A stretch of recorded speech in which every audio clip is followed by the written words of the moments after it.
Hi friends, welcome to my channel. तो जैसा कि आपको पता है, प्रयोगशाला परिचारक का जो एग्ज़ाम फॉर्म है वो अप्लाई होना स्टार्ट हो चुका है। आप व्यापम के साइट में जा कर के अपना फॉर्म अप्लाई कर सकते हैं। इसका जो लास्ट डेट है वो 30 जून है। बहुत ही कम समय है, इसलिए जितना जल्दी हो सके आप अपना फॉर्म अप्लाई कर लीजिए। इसके साथ साथ आपको ये भी पता होगा कि प्रयोगशाला परिचारक का जो एग्ज़ाम होना है वो 3 अगस्त 2025 को होना है। ठीक है, तो हमारे पास समय बहुत ही कम है। जितना जल्दी हो सके हमें अपना कोर्स कंप्लीट करना है, अपना सिलेबस कंप्लीट करना है। किसी भी एग्ज़ाम को क्वालिफाई करने के लिए सिलेबस का ज्ञान होना बहुत ही आवश्यक है। ठीक है, सिलेबस अगर पता है तो हम उस एग्ज़ाम के पैटर्नों को समझ सकते हैं और एग्ज़ाम को बहुत अच्छे से क्वालिफाई कर सकते हैं। अगर आपको इसका सिलेबस जानना है तो वीडियो ऑलरेडी मैंने अपलोड कर रखा है। अगर आपने वो वीडियो नहीं देखा है तो डिस्क्रिप्शन बॉक्स में लिंक है, जाकर के वीडियो ज़रूर देख लेना। सिलेबस का पता होना बहुत ही ज़रूरी है। ठीक है, तो हम जितना जल्दी हो सके अपना सिलेबस कंप्लीट करेंगे, कोर्स को कंप्लीट करेंगे। इसके सिलेबस में physics, chemistry, biology, botany, environment ये सभी इंक्लूड हैं। ये पहले पार्ट में है। दूसरे पार्ट में छत्तीसगढ़ और भूगोल का है। ठीक है, भारत का भूगोल, भारत की अर्थव्यवस्था भारत से रिलेटेड है और छत्तीसगढ़ का है। इसके साथ साथ भारत और छत्तीसगढ़ का करंट अफेयर्स है। तो जितना जल्दी हो सके हम सारे क्लासेस अपलोड करेंगे, सारे क्लासेस हम कंप्लीट करेंगे। ठीक है, तो इस चैनल से जुड़े रहें, क्योंकि इस चैनल पे आपको प्रयोगशाला परिचारक का पूरा क्लास फ्री ऑफ कॉस्ट मिल जाएगा। साथ ही सभी क्लास का PDF आपको फ्री ऑफ कॉस्ट मिल जाएंगे। आप नीचे जो टेलीग्राम लिंक दिख रहा होगा उसमें जाकर के आप टेलीग्राम ग्रुप ज्वाइन कर लीजिए, क्योंकि टेलीग्राम ग्रुप में ही मैं सारे PDF को सेंड करता हूं। आपको फ्री ऑफ कॉस्ट कोई भी चार्ज नहीं देना पड़ेगा किसी भी PDF के लिए। आप वहां से जाकर के सारे PDF को आसानी से डाउनलोड कर पाएंगे फ्री ऑफ कॉस्ट। ठीक है, तो आज के वीडियो में हम प्रयोगशाला परिचारक के लिए जीव विज्ञान यानी कि बायोलॉजी का क्लास लेकर के आए हैं, जिसका आज का टॉपिक है हमारा कोशिका। ठीक है, ये चौथा क्लास है। इससे पहले हमने 3 क्लास ऑलरेडी अपलोड कर रखा है। साथ ही हमने केमिस्ट्री का भी क्लास अपलोड कर रखा है। अगर आपने वो वीडियो नहीं देखा है तो डिस्क्रिप्शन बॉक्स में लिंक है, या फिर आप मेरे चैनल पर विजिट कर सकते हैं। वहाँ आपको प्लेलिस्ट मिल जाएगा, केमिस्ट्री क्लास फॉर प्रयोगशाला परिचारक और बायोलॉजी क्लास फॉर प्रयोगशाला परिचारक। ठीक है, आप जा करके वहाँ से देख पाएंगे सारे वीडियो को। तो आज का वीडियो स्टार्ट करते हैं बिना किसी देरी के। ये सभी बेस्ड है प्रयोगशाला परिचारक जो वस्तुनिष्ठ बुक है हरिराम पटेल पब्लिकेशन का, उस पर। तो बिना किसी देरी के आज का वीडियो स्टार्ट करते हैं। हमारा जो पहला क्वेश्चन दिया गया है वो है, उस वैज्ञानिक का नाम बताइए जिसने सर्वप्रथम कोशिका का अध्ययन किया था। कोशिका का अध्ययन सर्वप्रथम किसने किया है ये आपको बताना है। ऑप्शन ए दिया गया है रॉबर्ट ब्राउन, ऑप्शन बी में है Robert Hooke, option C Leeuwenhoek, option D में है इनमें से कोई नहीं। तो जो कोशिका है उसका जो सर्वप्रथम अध्ययन किया है वो किया है रॉबर्ट हुक ने। ऑप्शन बी इसका सही आंसर होगा। नेक्स्ट क्वेश्चन है, मानव शरीर के किस अंग से लसिका कोशिकाएं बनती है। किस अंग से लसिका कोशिका बनती है ये आपको बताना है। ऑप्शन ए दिया गया है यकृत, ऑप्शन बी में है दीर्घ अस्थि, ऑप्शन सी अग्नाशय, ऑप्शन डी में है प्लीहा। तो जो लसिका कोशिका है वो मानव शरीर के प्लीहा से बनता है। ठीक है, यानी कि स्प्लीन से बनता है। ऑप्शन डी इसका सही आंसर हो जाएगा। नेक्स्ट क्वेश्चन दिया गया है, प्रोकैरियोटिक की कोशिका झिल्ली का विशिष्ट विभेदित आकार निम्न में से कौन सा है। Option A ribosome, option B है मेसोसोम, ऑप्शन सी सूक्ष्मांकुर, ऑप्शन डी में है राजधानी। तो इसका जो सही आंसर है वो है option B mesosome.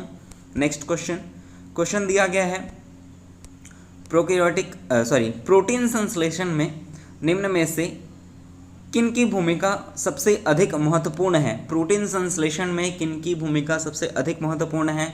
Option A दिया गया है लाइसोसोम और सेंट्रोसा, ऑप्शन बी में दिया गया है अंतःद्रव्यी जालिका और राइबोसोम। तीसरा दिया गया है गाल्जी उपकरण और माइटोकॉन्ड्रिया, ऑप्शन डी में है लाइसोसोम और माइटोकॉन्ड्रिया।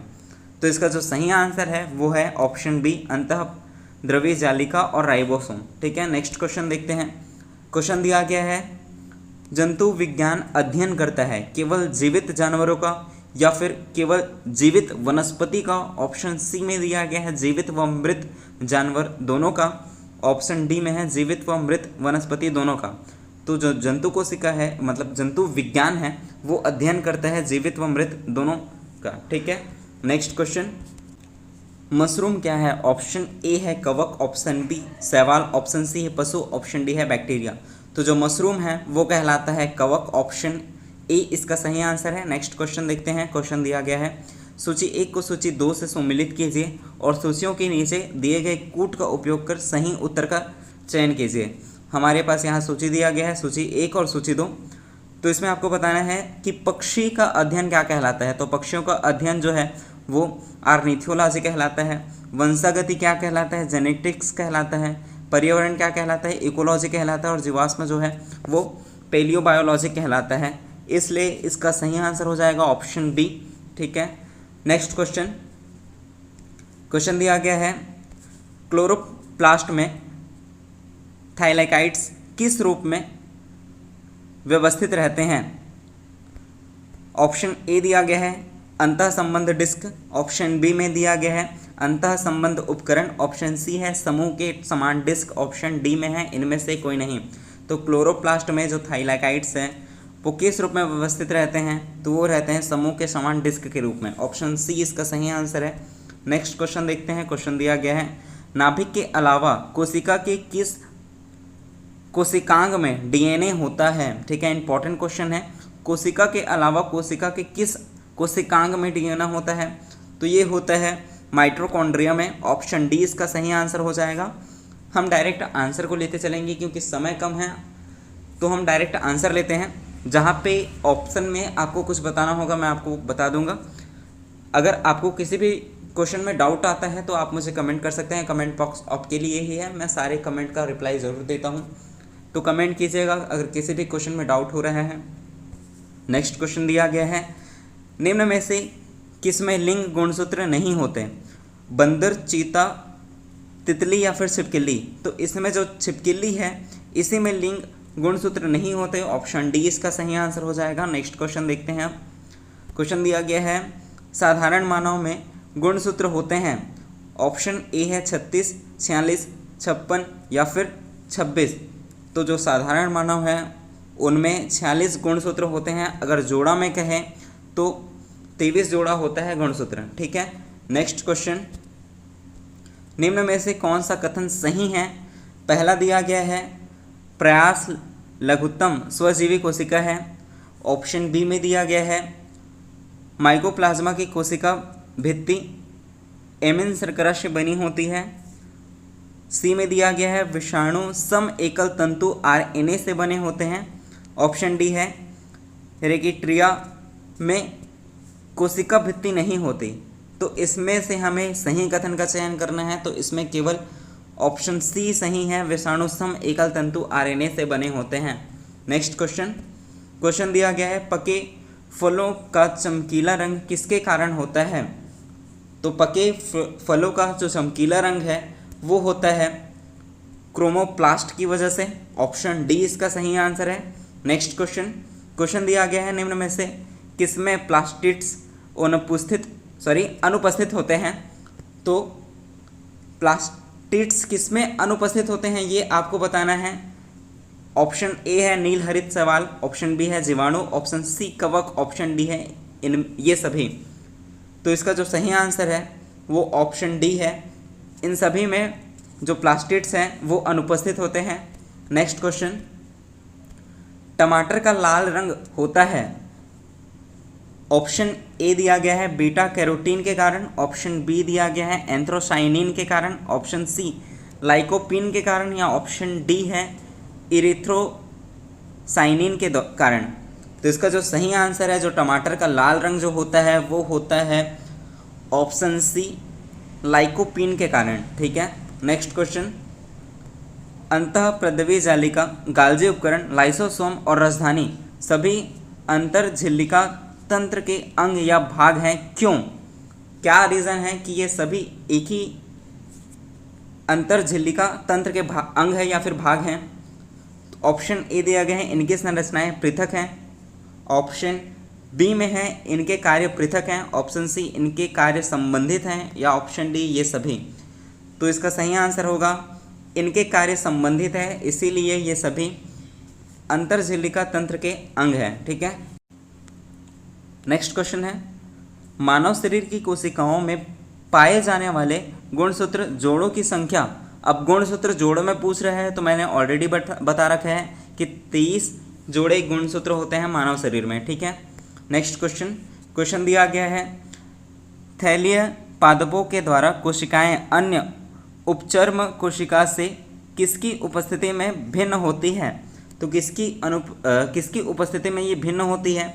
तो ये होती है क्लोरोप्लास्ट की वजह से। ऑप्शन ए इसका सही आंसर है। नेक्स्ट क्वेश्चन दिया गया है, जंतु कोशिका में निम्न में से क्या अनुपस्थित होता है? जंतु कोशिका की बात हो रही है। जंतु कोशिका में क्या केंद्रक अनुपस्थित होते हैं, या सेल्यूलोज की कोशिका भित्ति, या फिर माइटोकॉन्ड्रिया, या संपूर्ण कोशिका? तो जंतु कोशिका में केंद्रक होते हैं, माइटोकॉन्ड्रिया भी होती है, संपूर्ण कोशिका होती है, लेकिन कोशिका भित्ति नहीं होती। सेल्यूलोज की जो कोशिका भित्ति बनी होती है वो जंतु कोशिका में ना होकर के पादप कोशिका में होती है, और हमें अनुपस्थित होता है यही बताना है। तो ऑप्शन बी इसका सही आंसर हो जाएगा।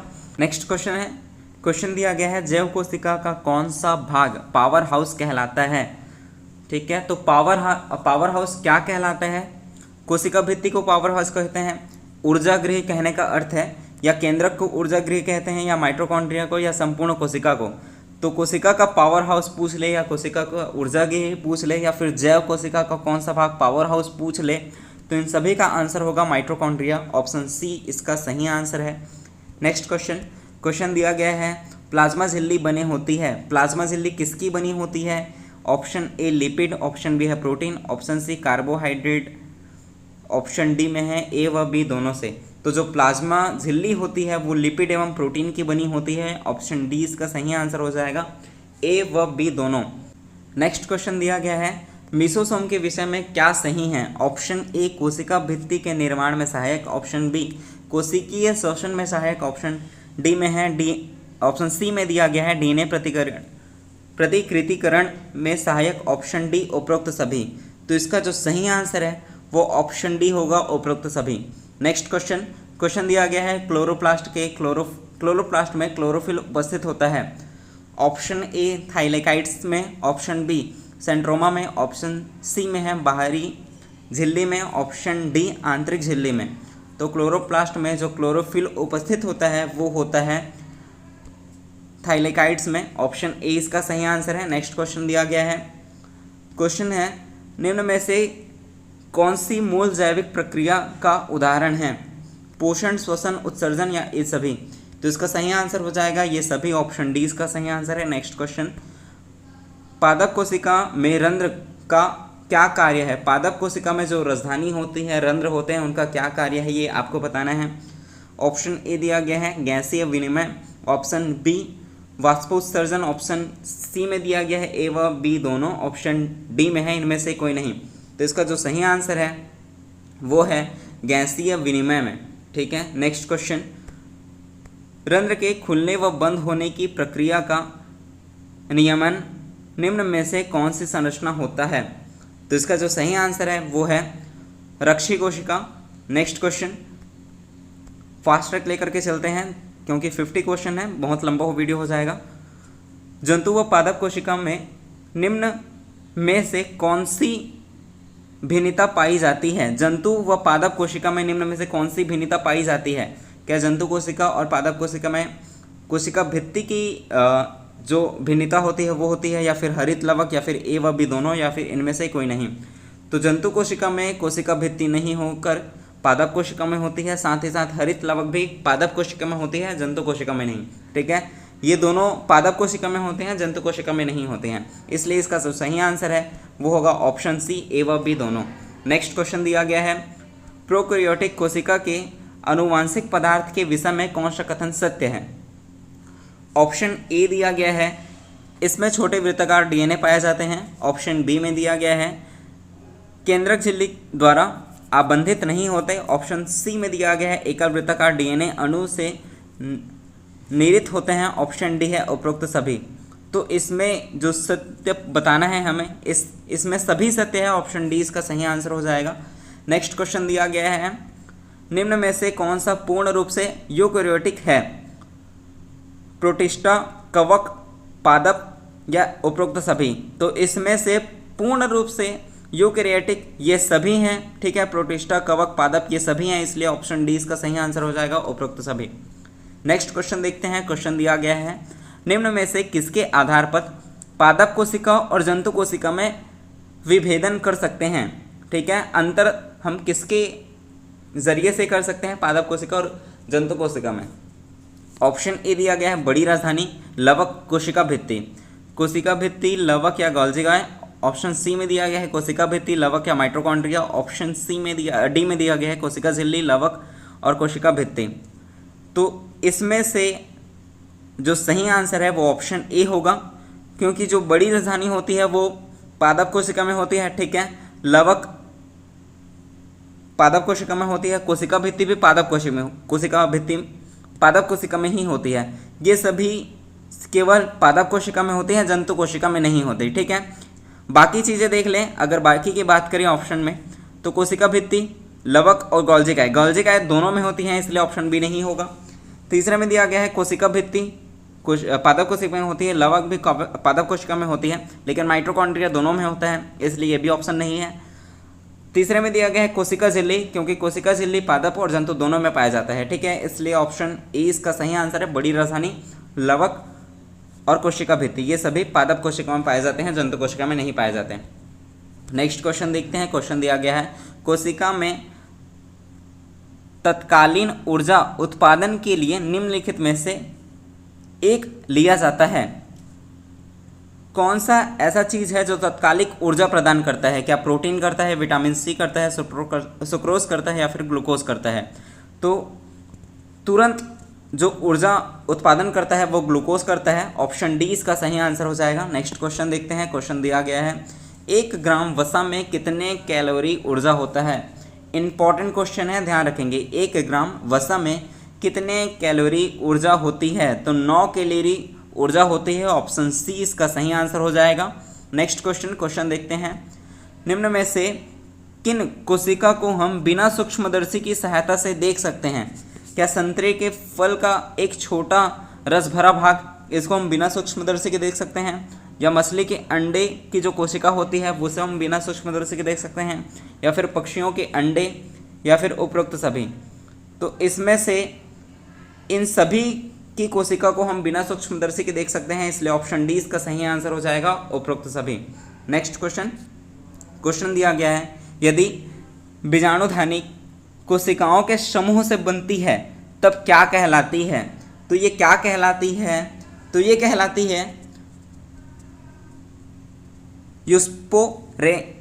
यूस्पोरेंजिएंट। ऑप्शन बी इसका सही आंसर हो जाएगा। अगर प्रोनाउंसिएशन में कहीं भी मिस्टेक हो रही है तो आप सही प्रोनाउंस मुझे बता सकते हैं कि क्या हो सकता है, ठीक है। अगर कहीं भी आंसर में डाउट है या कहीं क्वेश्चन का मैं आंसर गलत बता पा रहा हूँ या मेरे से गलती हो जा रही हो तो आप उसे कमेंट में सही कर सकते हैं। कमेंट बॉक्स आप ही के लिए है, आपके सुझाव मेरे लिए बहुत ही इंपॉर्टेंट है। कमेंट ज़रूर कीजिएगा, साथ ही इस चैनल को सब्सक्राइब कीजिए। प्रयोगशाला परिचारक का सारा क्लास, सारे सब्जेक्ट का क्लास आपको फ्री ऑफ कॉस्ट मिल जाएगा। अगर आपको इसका पीडीएफ चाहिए तो टेलीग्राम ग्रुप ज्वाइन कर लीजिए, नीचे डिस्क्रिप्शन बॉक्स में लिंक मिल जाएगा आपको, वहाँ से आप इसका पीडीएफ फ्री ऑफ कॉस्ट पा सकते हैं। इसमें कोई भी चार्जेस आपको नहीं लेने हैं। नेक्स्ट क्वेश्चन दिया गया है, निम्न में से तर्कु तंतु किससे बने होते हैं? जो तर्कु तंतु जो बने होते हैं वो बने होते हैं ट्यूबुलिन। ऑप्शन डी इसका सही आंसर हो जाएगा। नेक्स्ट क्वेश्चन देखते हैं। क्वेश्चन दिया गया है, स्त्रीधानी में नेक कैनाल कोशिकाओं की 5 कतारें होती है, वो होती है ऑप्शन ए पोरेला में, ठीक है। ऑप्शन ए इसका सही आंसर है। नेक्स्ट क्वेश्चन दिया गया है, लाइकेन मिश्रित जीव हैं जो बने होते हैं। जो लाइकेन जो बना होता है ये भी पूछ लेते हैं कि लाइकेन किससे बना होता है, तो इसका सही आंसर है ऑप्शन बी कवक एवं शैवाल से, ठीक है। नेक्स्ट क्वेश्चन दिया गया है, किन वर्णकों की उपस्थिति में शैवालों का रंग हरा होता है? तो शैवालों का जो हरा रंग है वो क्लोरोफिल की वजह से होता है। ऑप्शन ए इसका सही आंसर है। नेक्स्ट क्वेश्चन देखते हैं। क्वेश्चन दिया गया है, उस पादप का नाम बताइए जिसमें लगभग सभी कोशिकाएं युग्मक निर्माण में सक्षम होती है। तो इसका जो सही आंसर है वो है ऑप्शन ए, यूलोथ्रिक्स। ठीक है, यूलोथ्रिक्स इसका सही आंसर है, ऑप्शन ए। नेक्स्ट क्वेश्चन दिया गया है, माइटोसिस का वह पद जिसमें गुणसूत्र विभाजनशील कोशिका में एक मध्यवर्ती पद पर स्थित है, तो ये है option B, metaphase. Option B इसका सही आंसर है। नेक्स्ट क्वेश्चन दिया गया है, निम्न की कोशिका सूक्ष्मतम जीवित कोशिका है। किनकी कोशिका सूक्ष्मतम जीवित कोशिका है, ये आपको बताना है। ऑप्शन ए दिया गया है बैक्टीरियम, ऑप्शन बी दिया गया है ब्रेड मोल्ड, ऑप्शन सी में है माइकोप्लाज्मा, ऑप्शन डी में है वायरस। तो इसका जो सही आंसर है वो है माइकोप्लाज्मा, ऑप्शन सी इसका सही आंसर है। नेक्स्ट क्वेश्चन, अर्धसूत्री विभाजन के अंतर्गत 100 अंडाणु उत्पन्न करने के लिए कितनी गुरु बीजाणु मातृ कोशिकाओं की आवश्यकता होगी? तो 100 की आवश्यकता होगी, ऑप्शन बी इसका सही आंसर है। नेक्स्ट क्वेश्चन दिया गया है, मियोसिस के प्रोफेज में अवस्थाओं का क्रम है, आपको सही क्रम बताना है मियोसिस के प्रोसेस में। ठीक है, तो इसका जो सही क्रम है वो है ऑप्शन बी, लेप्टोटीन, जाइगोटीन, पैकिटीन, उसके बाद डेप्लोटीन, उसके बाद डाइकाइनेंसिस। ठीक है, ऑप्शन बी इसका सही आंसर है। नेक्स्ट क्वेश्चन दिया गया है, जीन विनिमय पाया जाता है, किसमें पाया जाता है ये आपको बताना है। तो जीन विनिमय पाया जाता है अर्धसूत्री कोशिकाओं के पूर्णावस्था में। ठीक है, ऑप्शन बी इसका सही आंसर है। नेक्स्ट क्वेश्चन दिया गया है, कशेरुकी के जननों में जनन कोशिका के उत्पन्न में किस प्रकार का विभाजन होता है? तो किस प्रकार का विभाजन होता है? सूत्री एवं अर्धसूत्री दोनों प्रकार के विभाजन होते हैं, ऑप्शन सी इसका सही आंसर है। नेक्स्ट क्वेश्चन दिया गया है, जंतु कोशिका में तर्कु तंतु किससे जुड़े होते हैं? तर्कु तंतु किससे जुड़े होते हैं? तो ये जुड़े होते हैं सेंट्रियोल से, ऑप्शन ए इसका सही आंसर है। नेक्स्ट क्वेश्चन, पादप कोशिकाओं में लवक की खोज किसके द्वारा की गई थी? तो पादप कोशिका में लवक की खोज जो की थी वो हैकल ने की थी, ऑप्शन ए इसका सही आंसर है। नेक्स्ट क्वेश्चन, तर्कु तंतु बने होते हैं, तर्कु तंतु में कितने % आरएनए और कितने % ट्यूबिलिन होते हैं, ये आपको बताना है। तो तर्कु तंतु में 3% आरएनए होता है और 97% ट्यूबिलिन होता है। ठीक है, ऑप्शन ए इसका सही आंसर है। नेक्स्ट क्वेश्चन दिया गया है, युग्मकों भीद कोशिका में अकेले क्लोरोप्लास्ट की उपस्थिति निम्न में से कसिस बायोफाइट्स का लक्षण है। तो क्या लक्षण है? इसका जो सही आंसर है वो है ऑप्शन डी, एंथ्रोसिरोसिस। ठीक है, नेक्स्ट क्वेश्चन दिया गया है, सूत्री विभाजन जीवित कोशिका में प्रायः सामान्य बात है, परंतु कभी कभी अकस्मात और असामान्य कोशिका विभाजन का परिणाम होता है। ऑप्शन ए नया अंग, option B gastrula, option C में है युग्मनज, ऑप्शन डी में है कैंसर। इसका आंसर आपको कमेंट बॉक्स में बताना है, साथ ही साथ आपका कितना आंसर सही हुआ ये भी बताना है, आपको वीडियो कैसा लगा ये भी बताना है। आई होप कि आपको वीडियो अच्छा लगा होगा। अगर वीडियो आपको अच्छा लगा, वीडियो आपके लिए यूज़फुल है, तो वीडियो को लाइक करें, साथ ही इस चैनल को सब्सक्राइब करें ऐसे ही और वीडियो पाने के लिए। और इसका PDF आपको free of cost Telegram link में जाकर के आप टेलीग्राम ग्रुप ज्वाइन कर लीजिए, वहाँ आपको सारे क्लासेस की वीडियो आपको फ्री ऑफ कॉस्ट, सारे PDF फ्री ऑफ कॉस्ट मिल जाएंगे। थैंक यू सो मच, मिलते हैं नेक्स्ट वीडियो में।